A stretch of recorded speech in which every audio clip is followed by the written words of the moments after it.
Welcome to the Deep Dive, where we take the fire hose of information you've sent us and really try to distill it down to the essential, the surprising, and, well, the truly actionable insights you need to know. And today, we are wrestling with, I think, the central paradox of the 2025 global economy. Artificial intelligence. It's this incredible engine of growth on one hand, but it's also fueling a level of inequality that is, frankly, pretty frightening. It is. It's an immediate, contradictory reality, and it really defines the moment we're living in. I mean, if you just look at the financial headlines, you'd think everything was amazing. Absolutely. The U.S. economy, quote, roared back to life in Q3 2025. It did. We saw GDP surge at an annualized rate of 4.3%. And that is, without a doubt, one of the strongest growth prints we've seen this decade. And the source of that growth is completely undisputed. It's all AI. It's all AI. It's fueling these massive corporate investments in data centers and GPUs and all this complex cloud infrastructure. The money is just pouring in. Okay, so that sounds like a wonderful news story if you're, say, a shareholder or a tech executive. But if you step away from Wall Street for a second and look at Main Street, that prosperity just isn't being shared. Not at all. It feels like we've built this beautifully efficient machine, but only the people who own the factory are actually reaping the benefits. And that gets us to this idea of the K-shaped economy. We are firmly entrenched in this K-shape. And it's a terrifying phenomenon because it shows prosperity actively moving in opposite directions. For real. Right. It's not just that some are growing faster than others. Some are actively declining. Exactly. The top arm of that K, it accelerates sharply upward. That's for the asset owners, the shareholders, and for that, elite class of knowledge workers who are using AI as an augmentation tool. They're becoming exponentially more productive. Well, simultaneously, the bottom arm of that K is just sinking. Sinking. It sinks into stagnation or, in many cases, outright decline. This is for your low-wage earners, your service workers, historically marginalized communities. And these are the populations facing automation displacement faster than any retraining programs can possibly catch up. And they lack the capital assets, the stocks, the real estate to benefit from that AI boom at the top. They're completely cut off from it. And this is where the contradiction gets really stark. When you connect the big economic data to the operational data from the source material, we can see the efficiency gains that are driving that top arm of the K. Oh, they're dramatic. Firms that are adopting AI are reporting cost reductions in the range of 28 to 42%. I mean, that's just a staggering number. It is. And it's not just about cutting labor costs. It's about a radical new kind of efficiency. I mean, those same firms report saving up to 2.5 hours per employee per day. Per day. That's time that was previously just spent on, what, repetitive tasks, Yeah. drafting emails, summarizing reports. All of it. Scheduling, data entry, you name it. And the result of all that saved time and money. Well, stock prices soar, executive bonuses swell, and the capital class captures nearly all of the upside. But, and this is the crucial part, at the exact same time, we have policy decisions that are actively making the pain worse for those struggling at the bottom of the K. Yes. We're not talking about accidents here. We're talking about deliberate political choices. Precisely. Let's just take tariffs, for instance, a really clear example. These trade barriers are often put in place with the stated goal of protecting domestic industries. Which sounds good on paper. It sounds great, but the sources we looked at emphasize that, in practice, they function as profoundly regressive taxes. How so? Well, they raise the cost of imported goods, right? From basic electronics to clothing, things people need. And since lower-income households spend a much larger proportion of their income on these necessities, the tariffs just hit them harder. So it's a hidden tax. It's a hidden tax that quietly extracts anywhere from, $1,100 to $2,400 a year from the budgets of these households? Wow.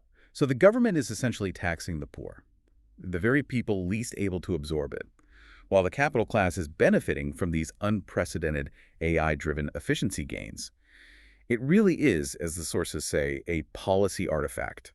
And that term comes from the economist Paul Krugman, and it's so vital to this whole deep dive. He argues that K-shaped recoveries, they're not acts of nature. They're not inevitable. They're policy artifacts. Exactly. The problem isn't some unstoppable technological destiny. The problem is political choice. It's the failure to implement robust public investment or strong worker protections or redistributive mechanisms that could actually ensure that this growth is shared. We chose the K. We didn't inherit it. We chose it. Okay, so let's unpack this.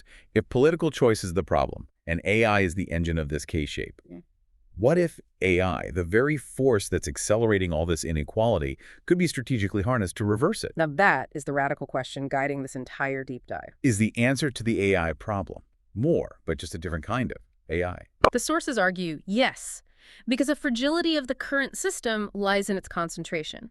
You have a handful of hyper-efficient tech giants capturing all the upside. Which makes the entire economy brittle. It's dependent on them. It's incredibly brittle, and we saw this vulnerability cited in the research. A mere 10 to 20% slowdown in AI capital expenditure, just a slight pause in data center construction or GPU orders, that could be enough to trigger a sharp recession. Because the base of the growth is just too narrow. It's paper thin. So the solution is not to reject the technology, which, let's be honest, is impossible anyway. It's to democratize it. The mission then becomes clear. The solution is to embed AI as democratic infrastructure. We have to stop treating AI solely as a proprietary corporate asset and start seeing it as a public utility. We want AI elections, the application of these powerful tools, not for profit, but for citizen power. Exactly. The sources describe this as AI acting as a weapon of citizen oversight, or maybe a civic exoskeleton, where we flip the surveillance lens around. The people watch Big Brother, not the other way around. That's the goal. Okay, so let's start with where complexity lives, and frankly, where it breeds inequality. The very structure of modern governance. Our second section is about using AI for legislative analysis, and how we might finally kill the notorious 1,000-page bill problem. The opacity challenge in lawmaking it's profound. Because complexity is functionally identical to camouflage. It's a way to hide things in plain sight. And when a bill reaches hundreds or even thousands of pages, stuffed with these obscure provisions in esoteric language, it's not just citizens who can't read it. Oh, absolutely not. Often the lawmakers themselves and their, very junior, overworked staff, they haven't fully read it, let alone understood the long-term second-order effects of what they're about to vote on. And that complexity, that not knowing, it creates a power vacuum. If the details of a bill are too complex for a member of Congress to understand, who does understand them? The lobbyists, the legislative councils for specialized interests, the well-funded corporate advocacy groups. They are the only ones with the time, the money, and the expertise to dissect those 1,000 pages. To pinpoint that crucial half-page amendment that gives them a massive tax break. And ensure it passes completely unnoticed. Complexity ensures that the insiders are the ones who benefit. Okay, but this is where AI just demolishes that entire model. Large language models, LLMs, the core tech behind generative AI, they don't just summarize. They act like instant policy analysts. Right. They can ingest that 1,000-page bill in minutes, not weeks. And even more importantly, they can perform this rapid, predictive impact modeling. So they don't just tell you what the bill says. No, they can identify the crucial political questions, who benefits and who pays. And beyond that, the models can actually simulate the downstream effects across key social metrics. Like what? Income brackets, regional demographics, specific industries like, say, solar manufacturing versus oil and gas. They can model the ripple effects. Now think about the power shift inherent in that capability. I mean, you, the listener, or a small community watchdog group with basically no budget could instantaneously ask the system. Right. How does this bill affect low-wage workers in the Appalachian region? Or does this actually increase housing affordability, or does it just encourage more sprawl? Or even, who gains financially from this in 5 years? That's the killer question. And getting an answer in seconds. That capability is essentially a democratization of the deep analysis that was previously reserved for the most elite, expensive law firms on K Street. It completely eliminates the informational asymmetry that lobbyists rely on to win. And this isn't just theoretical. We have concrete, real-world examples of this already transforming how government staff works. Look at California's Department of Finance, the DOF. They recognized this need very early. They partnered with a company called Authorium to deploy generative AI, specifically leveraging models like Meta's Llama running on AWS Bedrock. And for anyone who doesn't follow state politics, California's legislative agenda is famously massive. It's huge. They process over 1,000 bills every year. This new system, it now automates the generation of deal summaries, it extracts fiscal data points from all these different state agencies, and provides preliminary evaluations of the budgetary implications. So what was the real-world impact there? It's not about replacing the human analysts, is it? No, not at all. It's about optimizing their judgment. It's about augmenting them. What once took weeks of just mechanical review, manual comparison, cross-referencing. Just figuring out what the bill did. Exactly. That now happens in days. So the analysts are freed up to focus on the truly human tasks: strategic judgment, political trade-offs, public consensus, policy fairness. They get to do the important work. So AI becomes the excavator, clearing away all the rubble so the humans can focus on designing a just structure. That's a perfect way to put it. And beyond just the government departments, there's this rapidly growing commercial ecosystem that's driving efficiency and, maybe more importantly, transparency for outside groups. Yes, platforms like Plural Policy are becoming essential tools in this new civic exoskeleton. They basically function like air traffic control for lawmaking. What does that mean in practice? They monitor bills in real time across multiple jurisdictions, they summarize the content, and they map their often complex trajectories from a subcommittee to a committee to a floor vote and across federal, state, and local levels. So nothing critical can just slip past because it was buried in a state-level budget committee. Exactly. It prevents things from falling through the cracks of jurisdictional complexity. And then you have tools like Quorum Copilot, which takes a more structured, analytical approach. It uses a 3-stage triage process. Okay, break that down for us. So the first stage is discovery. This moves way beyond simple keyword searches. It uses semantic understanding. So if you search for climate change, the system automatically includes related concepts and all the technical jargon. Like carbon emissions or renewable portfolio standards? Right, or global warming. It ensures you get comprehensive results no matter what language the politicians are using. Which immediately cuts through legislative misdirection, where lobbyists might try to bury a contentious climate provision under some anodyne language like infrastructure adjustment. It sees right through it. The second stage is analysis, where you can use custom prompts to evaluate specific impacts. An environmental group might ask, how does this bill affect renewable energy financing in states that rely on coal? Or a labor group could ask, does this bill include prevailing wage provisions for federal contracts? Exactly. And the final stage is management. This is the workflow part.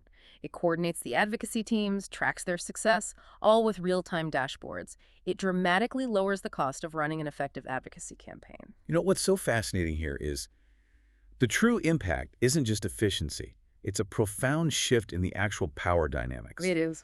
When citizens can interrogate policy in real time, when the cost of policy analysis basically drops to zero, the shield of complexity just collapses.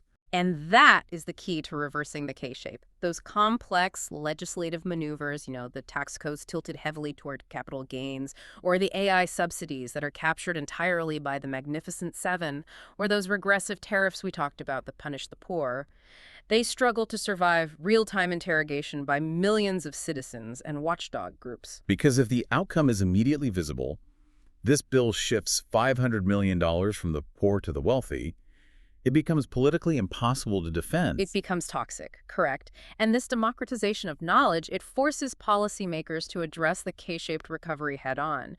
It empowers citizens to push for policies that have been historically dismissed as unrealistic. Why? Just because they lack the data or the analysis to back them up? Precisely. Policies like full employment mandates or robust universal basic income pilots, or even worker-owned AI cooperatives that share the equity. AI takes these concepts from abstract philosophy to tangible, analyzable policy proposals. Okay, so let's transition now from analyzing policy to mobilizing movements. Section 3 focuses on how AI is reshaping campaigns and often allowing these nimble, movement-driven efforts to beat the traditional big-money political machines. We're really moving the world of politics from megaphones to microphones. What do you mean by that? Well, traditional campaigns used blunt instruments, right? Mass mailers, generic TV ads, generic policy platforms. It was all one size fits all. Messaging just shouted out to millions of people. A megaphone. And AI. AI radically lowers the cost of listening. It enables precision. It allows campaigns to actually hear individual voters more clearly and then speak to them more precisely about their specific personal concerns. It turns the megaphone into a microphone. And the core technical function that allows that to happen is predictive targeting. Absolutely. Machine learning models analyze these massive data sets: historical voting behavior, demographics, consumer patterns, digital engagement signals. The goal is to identify your likely supporters, for sure, but also, crucially, those persuadable voters who might swing based on one specific issue. So if a model sees a pattern, let's say a 35-year-old service worker who voted in the last 2 midterms but skips presidential elections, lives in a specific zip code, and shows online interest in childcare costs. The campaign knows exactly how to reach them and, more importantly, what to say to them. That's the mechanism. And And platforms like voter.vote, they take this raw data, they filter out the inactive or unreliable contacts, and they prioritize those high-propensity individuals. which saves vast amounts of money and dramatically increases the response rates. You stop wasting time and resources on people who are never going to vote for you.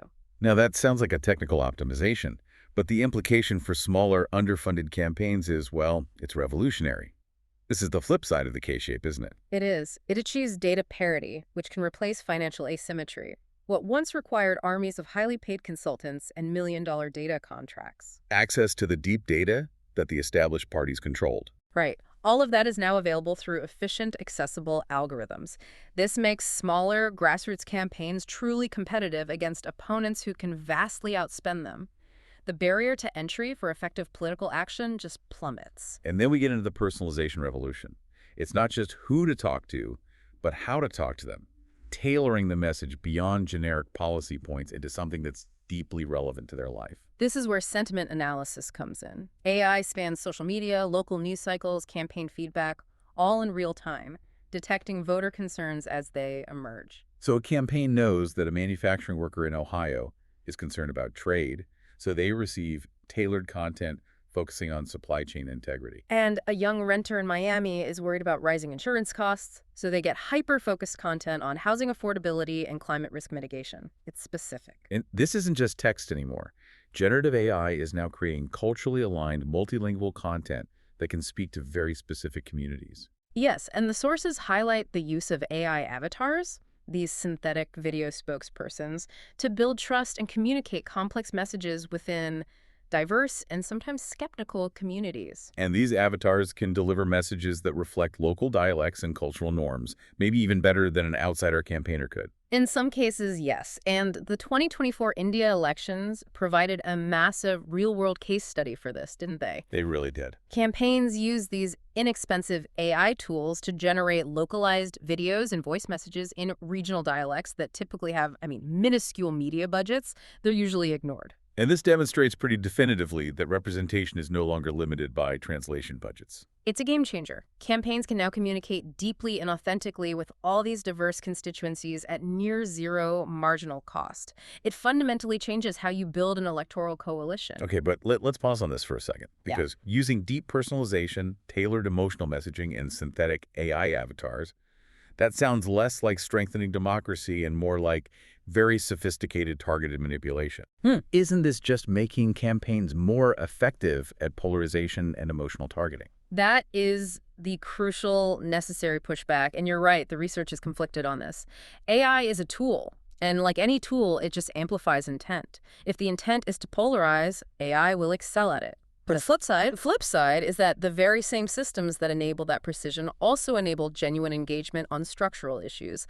They force candidates to connect policy specifics to a voter's actual lived reality. So the type of personalization determines the outcome. Exactly. If AI is used to simulate the impact of, say, a 70% top marginal tax rate on a specific neighborhood, that's empowering. If it's used to just spread fear about your neighbor, that's destructive. The tool is neutral. And this capability enables a radical new campaign model, what the source material refers to as gamified civic participation. Let's contrast a traditional consultant-driven race, say a Governor Gavin Newsom-style campaign, Big money, top down. with a movement-driven campaign like that of Representative Alexandria Ocasio-Cortez. In the old model, Newsom's massive donor networks and media machinery would almost certainly dominate, no question. But AI changes the operating system. How? Imagine a volunteer point system designed by a grassroots movement.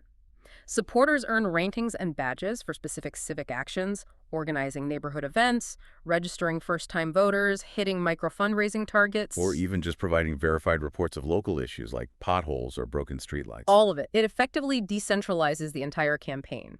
Leaderboards replace apathy. You're turning passive supporters who just click like on social media into active architects of the campaign. It's essentially mass governance training and mobilization built into the campaign itself. It is. And this system is tailor-made for mobilizing youth and underrepresented voters at scale. And crucially, because the AI systems can now clearly explain, simulate, and defend ambitious policies. Policies that directly counteract the K-shape. Right. Policies like a 70% top marginal tax, or universal health care, or even the development of Vienna-style social housing. Those policies gain traction. They seem less radical because their impact is suddenly understood and personalized for millions of people. And we don't have to wait for a hypothetical 2028 presidential race to see this either. The 2026 midterms are serving as the immediate test ground for these very tools. They are the perfect laboratory. We're already seeing early implementation of AI fact-checkers embedded directly into debate platforms, personalized policy explainers on voter registration websites. And predictive models that estimate the real-world impact of pending legislation before the votes are even cast. And we have to acknowledge that this mobilization power is being leveraged across the entire political spectrum. This is not a partisan tool. Absolutely not. The sources note examples like the Elon Musk-backed political action committees, like America PACs. They already experimented with AI-enhanced mobilization. They did. They blended traditional field operations, good old-fashioned door-knocking, with sophisticated AI systems used for very specific, labor-intensive tasks. One of them was ballot curing. Okay, for our listener, what exactly is ballot curing? It's the highly labor-intensive process of fixing errors on submitted absentee or provisional ballots to make sure they're counted. If a signature is missing or the envelope is improperly sealed, the ballot gets rejected. Do campaigns have teams that try to fix these? Right, but it's slow. Yeah. AI systems can rapidly identify the error patterns, prioritize which voters to contact based on their likelihood of responding, and then efficiently guide the field staff to contact those voters and help them fix the issue before the deadline. So it's a core function of modern turnout operations. Yeah. And AI just makes it dramatically more efficient. And less prone to human error or exhaustion. This shift, it fundamentally changes the political conversation. AI won't just manipulate voters. It has the potential to invite them back in, centered on structural issues and accountability. Which leads us perfectly to the next idea. Yeah. Turning the tables on surveillance. Yes. Now we get to what might be the most exciting and maybe the most challenging part of this thesis. We are moving into section 4. AI and accountability, which the sources call reverse surveillance. This is where AI is deployed by citizens to monitor concentrated power, shifting the dynamics back toward the citizen in real time. This is critical for dismantling that K-shaped structure. Yeah. Because concentrated economic and political power, it relies on opacity to maintain itself. It thrives in the dark. If you can't see the pollution or the corruption or the tax loophole, you can't fight it. AI enforces transparency by automatically monitoring systems that were previously just too complex or too geographically vast or too protected to watch. Okay, let's start with part A, election security, what you call the digital immune system. The threats here are clearly escalating, and they're often fueled by the very same generative AI tech we just discussed. We've seen vivid, alarming examples. That AI-generated robocall mimicking Joe Biden that was used to suppress voter turnout during the New Hampshire primary. That was terrifying. These threats are immediate, they're synthetic, and they scale instantly for almost no cost. But AI also acts as a digital immune system to combat them. So how does that immune system function, technically speaking? Well, it uses advanced natural language processing, NLP, and computer vision to detect deepfakes, fake news, and coordinated disinformation campaigns. So for a deepfake video? For deepfakes, the computer vision models look for tiny anomalies, unnatural facial movements, synchronization gaps between the audio and the video, or telltale compression artifacts that indicate it was synthesized. For text, the NLP models flag coordinated posting patterns, sudden shifts in narrative focus, or the use of automated repetitive phrasing that suggests bot activity. So it's not just about catching the fakes. It's about protecting the underlying data and the infrastructure of the election itself. Correct. Data integrity is foundational. AI scans these massive voter databases looking for irregularities, duplicate registrations, impossible modification timestamps, or unusual clusters of address changes that could signal an attack. And it can analyze results, too. Yes. AI visualizes polling data and scans precinct-level results to identify statistical error patterns in how absentee ballots are processed or in the functionality of specific voting machines. These are tasks that would be crushingly labor-intensive for human auditors to do at scale. So this moves election auditing from a slow, after-the-fact, human-intensive process to a proactive, automated one. And this is now official policy. The U.S. Election Assistance Commission, the EAC, has already released an AI toolkit for election officials. It provides them with specific recommendations, SWOT analyses, and best practices for deploying these exact tools in a verifiable way. But the real core of reverse surveillance is citizen oversight. And that element is already active here. It's not just governments using it. Yes, and this is key. Platforms designed for citizen-driven oversight like Protect Democracy's Vote Shield and Ballot Shield, they're already monitoring voter data and absentee processes in real time. How does Vote Shield work? It tracks official voter registration data changes across different states, and it flags any unusual activity that requires a human to review it. Ballot Shield focuses specifically on provisional and absentee ballots, ensuring that whole labor-intensive curing process we talked about is transparent and fair. So this demonstrates that citizens can and are deploying AI to ensure integrity. It transforms oversight from a reactive system into a transparent, proactive mechanism. Okay, moving on to Part B, let's talk about environmental activism, planetary defense. This is a great illustration of the AI paradox, because the technology itself is often, and rightly, criticized for its immense energy footprint. The contradiction is massive. The computational demands of training these models are just staggering. Data centers are projected to consume a rapidly growing amount of energy. And the sources point out that in a place like Ireland, for example, data center energy use is projected to reach what? 35% of the entire national electricity demand by 2026? 35%, it's an incredible number. And yet that very same technology offers us critical defensive tools against environmental damage. So how does that planetary defense manifest? How does it work? It works by leveraging AI to process massive inputs, satellite imagery, drone footage, sensor networks, and using it all for predictive analytics. AI can detect deforestation in remote parts of the Amazon, it can identify illegal mining operations from space, and it can track pollution sources in real time. Can you give us a specific example of this reverse surveillance in action against polluters? Sure, a great one is a tool called WattTime. They use satellite imagery and computer vision to monitor the emissions from power plants. Oh, By observing specific thermal signatures and the behavior of the smoke plumes, AI provides activists, regulators, and citizens with non-refutable real-time evidence of pollution output. so it's hard for a utility company to deny they're polluting when there's high-resolution, AI-analyzed data proving the exact volume and time of their emissions. Exactly. It strengthens the hand of activists who are demanding cleaner energy. It gives them the proof. And this capability truly democratizes research capacity. It extends far beyond the resources of massive international NGOs. Absolutely. AI can digest these complex, dense policy documents and scientific reports. For instance, Climate Policy Radar maintains a searchable AI-analyzed database of over 6,000 global environmental policies. So an ordinary citizen or a local activist can query this massive data set in minutes to find precedent or understand a complex regulatory framework that would have taken them weeks to find before. Right. And we see profound grassroots empowerment from this technology in the Global South. Like what? Farmer-focused AI chatbots, like Farmerline's Darley chatbot. It's reaching over 110,000 African farmers. These chatbots overcome huge barriers of literacy and language, providing guidance on sustainable practices, weather predictions, pest management. It's turning complex agricultural science into actionable local advice. That's it. It's increasing their resilience against the impacts of climate change. That is reverse surveillance in practice. AI-analyzed data allows marginalized communities to monitor for polluters, identify environmental injustices, and hold powerful actors accountable. All by leveling the informational playing field. It provides the data needed for visibility, and visibility is power. We're seeing community-led geo-AI mapping projects, for example, that generate detailed data used to claim necessary services like water, sanitation, power, that governments might otherwise deny because the community doesn't officially exist on some outdated official map. Finally, let's look at Part C, judicial analysis, the scales of justice.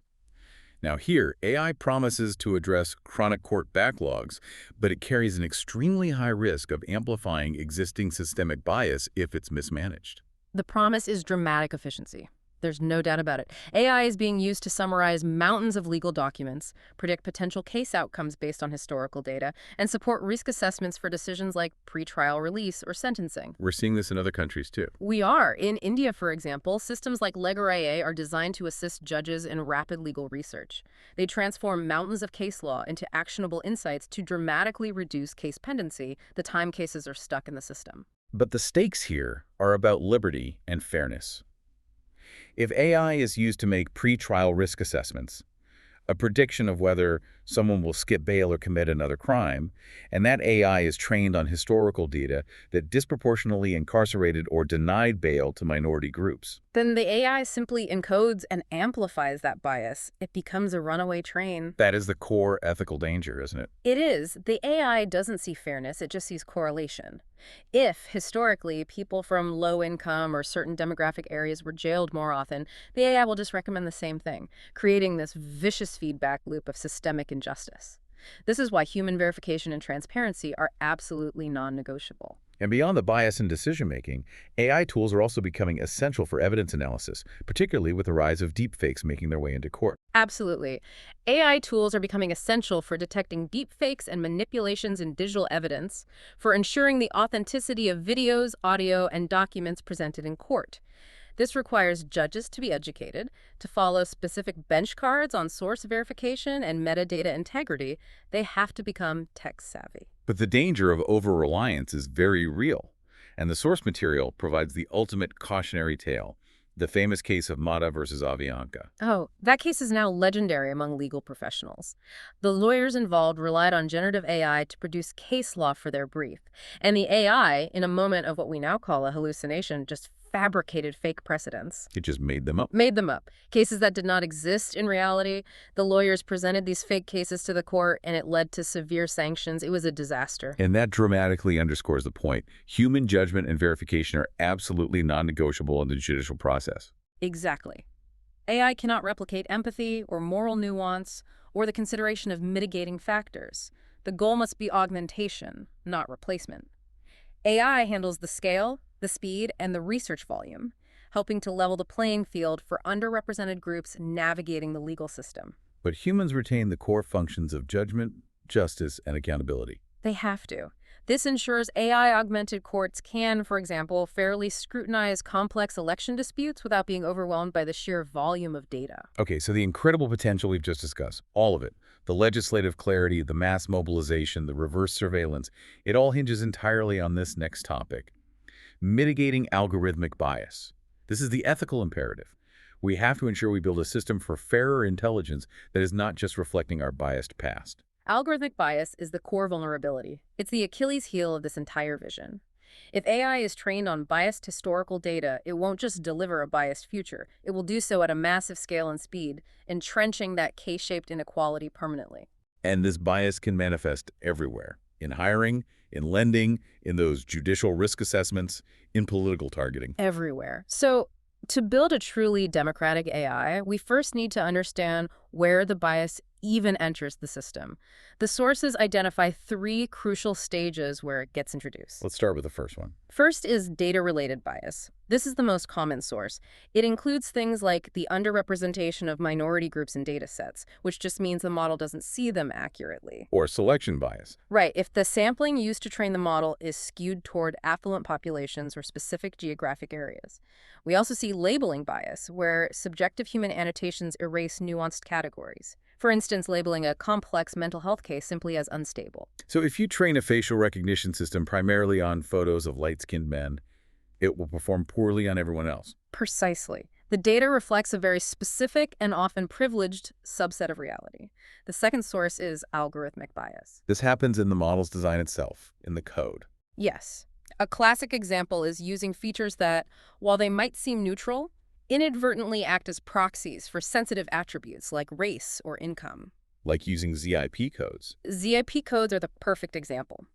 If a loan assessment model relies heavily on ZIP codes or home ownership status, it might be functionally encoding racial or income discrimination, even if race wasn't explicitly used as an input variable. The model finds a shortcut to a biased answer rather than a meaningful, fair signal. And the third source is human and systemic bias, the assumptions we build into the whole process. This includes what's called problem definition bias. When engineers implicitly assume that the main objective is just to maximize profit or minimize risk without ever factoring in social equity, they're embedding inequality right into the mission statement of the AI. And then there's automation bias. Which is the dangerous, uncritical over-reliance on AI recommendations. People just trust the machine, propagating errors and reinforcing stereotypes without any critical human review. Recognizing these three sources, data, algorithm, and human, is the essential first step toward building any ethical framework. Okay, so now let's get tactical. Since bias can enter at any of these stages, how do we actually mitigate it across the AI lifecycle? The sources break it down into 3 technical stages, starting with pre-processing or data adjustment. This involves actively altering and cleaning your datasets before you even start training the model. Since data imbalance is a huge problem, you can use techniques like SMO-EAT, Which stand for? synthetic minority oversampling technique. And how does SMO-E work for our listener? Lay it out. Think of it as data augmentation. If your dataset has, say, 100,000 examples of one group but only 1,000 of a minority group, the model is basically going to ignore the minority. SMO creates synthetic but realistic new data samples for that minority class, correcting the class imbalance and giving them a fair voice in the model's learning process. Okay, and what about that complex demographic data that might contain those hidden proxies for bias? For that, you use more advanced tools like LFR, which is learning fair representations. LFR doesn't just block a sensitive attribute like race, it mathematically transforms the entire dataset into a new, complex representation that retains its predictive value, but actively removes or obscures the information that could be used to discriminate. You're trying to remove the biased footprint from the data itself. The second stage is in-processing, algorithm modification. Here, we're building fairness right into the model during the training. This is where we incorporate specific fairness penalties into the model's loss functions. Think of tools like prejudice remover. Essentially, when the model makes a prediction, the system doesn't just reward it for being accurate, it also applies a mathematical penalty if that prediction demonstrates a disproportionate impact between different demographic groups. So you're forcing a model to optimize for both accuracy and fairness at the same time. Yes, it's like hiring an internal ethics watchdog to constantly check the model's homework while it's learning. That's a perfect analogy. Another technique is called adversarial debiasing. This is where you train 2 systems at once. The main model, and an adversary model that's trying to detect if the main model is making biased predictions. You train the main model to actively defeat the adversary, which makes it more resilient to bias. You are building ethical muscles directly into the algorithm itself. And finally, we have post-processing, output correction. If the model still produces biased results, how do we adjust the outputs after the fact to ensure fairness? You adjust the final decision threshold. This is crucial for applications like that pretrial release risk assessment we talked about. You use tools like reject option classification. And how does that work? If the model is highly uncertain about a prediction, especially for a member of a historically underprivileged group, you deliberately bias the system to favor the less harmful outcome like recommending release over detention, where that prediction uncertainty exists. You are essentially adding a safeguard layer, giving the benefit of the doubt to marginalized communities to counteract historical injustice. And of course, none of this technology works in a vacuum. It needs the right human structures around it. The governance and transparency aspects are vital. Absolutely. Technology alone is completely insufficient. We need clear frameworks.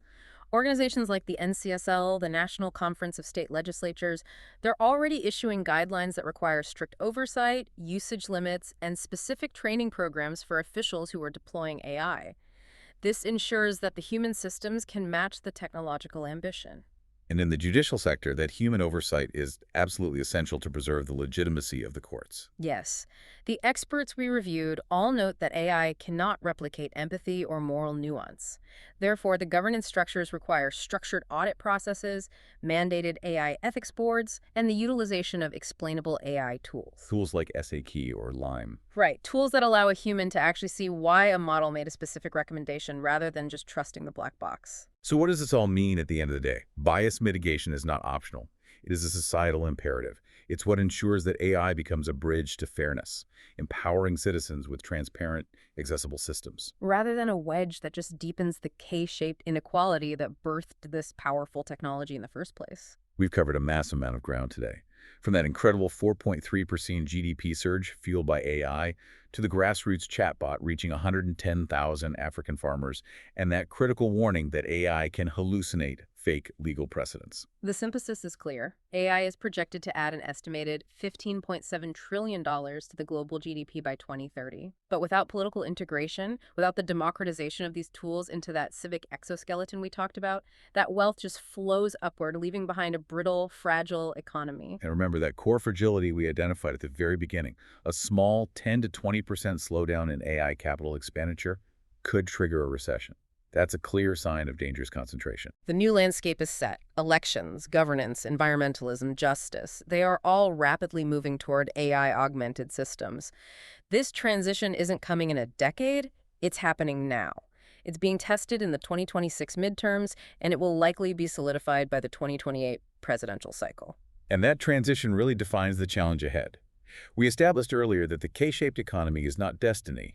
It is a design flaw. It's a result of policy choices that favored complexity, opacity, and concentrated power. So the core takeaway for you, our listener, is that AI offers the tools, that civic exoskeleton, to fix this design flaw.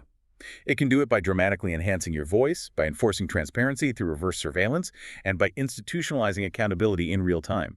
It can flatten the hierarchies that artificial complexity created. And if citizens and movements, whether it's environmental groups using Watt time to track pollution, community activists using AI to analyze local legislative bills, or progressive campaigns planning an AOC-style bid using gamified mobilization, if they seize these tools, AI will not manipulate voters. Instead, it will invite them back in. It will invite them back in, giving them the informational capacity to push back against concentrated power. The decisive question, then, is not whether AI will shape civic life, but who will shape AI. The ultimate choice is not between AI and democracy. It's between democratic AI and unaccountable AI. And if we get this right, If we get this right, we use AI to secure our elections, to scrutinize our laws, and to empower our movements to demand shared prosperity.